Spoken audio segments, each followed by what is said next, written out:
Assalamualaikum warahmatullahi wabarakatuh.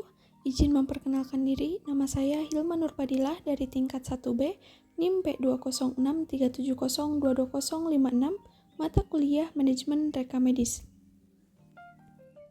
Di sini saya akan menjelaskan mengenai indeks dan kerahasiaan dan keamanan data dan pelepasan informasi.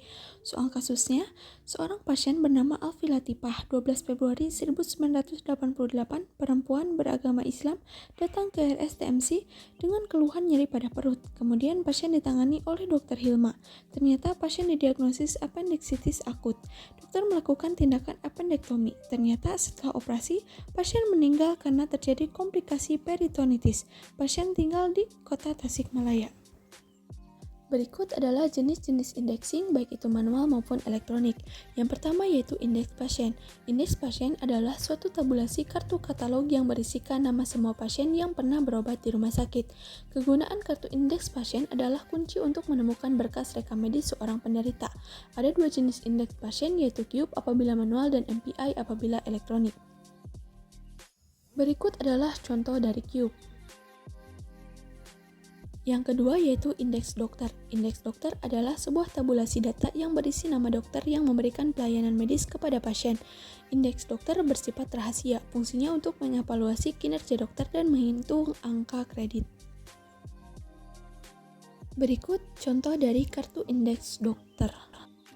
Yang ketiga yaitu indeks penyakit. Indeks penyakit adalah daftar tabulasi kode-kode penyakit yang disusun dalam masing-masing daftar sesuai dengan kode penyakitnya.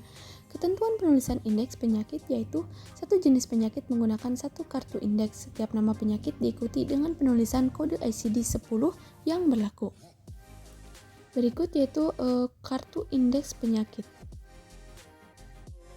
Yang keempat yaitu indeks tindakan. Indeks tindakan atau operasi yaitu indeks tentang tindakan medis yang diberikan kepada pasien yang disusun ke dalam daftar tabulasi indeks sesuai dengan masing-masing kode tindakan medisnya.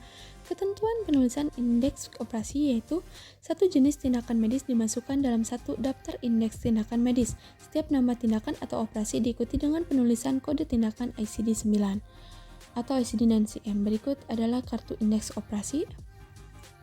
Yang kelima yaitu indeks kematian. Indeks kematian yaitu indeks tentang sebab kematian penyakit tertentu sebagai hasil pelayanan pasien di rawat jalan, gawat darurat, ataupun rawat inap.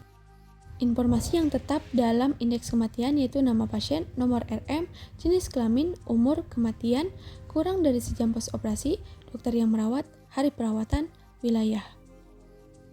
Berikut ini contoh dari kartu indeks kematian. Kerahasiaan dan keamanan data dan pelepasan informasi. Peminjaman rekam medis untuk keperluan pembuatan makalah, riset, dan lain-lain oleh seorang dokter atau tenaga kesehatan lainnya sebaiknya dikerjakan di kantor rekam medis.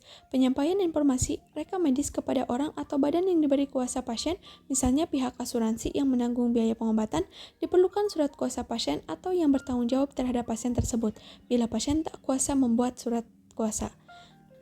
Selanjutnya yaitu sistem informasi dan rekam medis.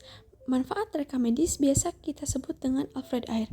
Isinya administration, legal, financial, research, education, documentation, akurat, informatif, responsibility. Selain itu ada juga media komunikasi, dasar tindakan, bukti tertulis, bahan analisis, bernilai hukum, bernilai edukasi, bernilai finansial, dan bernilai dokumentasi.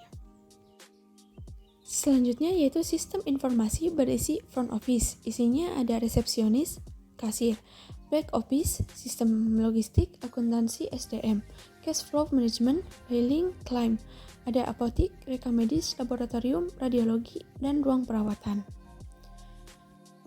Selanjutnya yaitu pihak yang berhak atas resum pasien. Yang pertama yaitu kepada keluarga atas izin pasien. Yang kedua kepada kuasa hukum, ada kuasa khusus. Yang ketiga pengadilan sebagai alat bukti yang sah. Yang keempat daya paksa. Yang kelima kepentingan pasien. Yang keenam kepentingan orang lain, misalnya pasien yang mempunyai penyakit yang membahayakan orang lain. Terima kasih.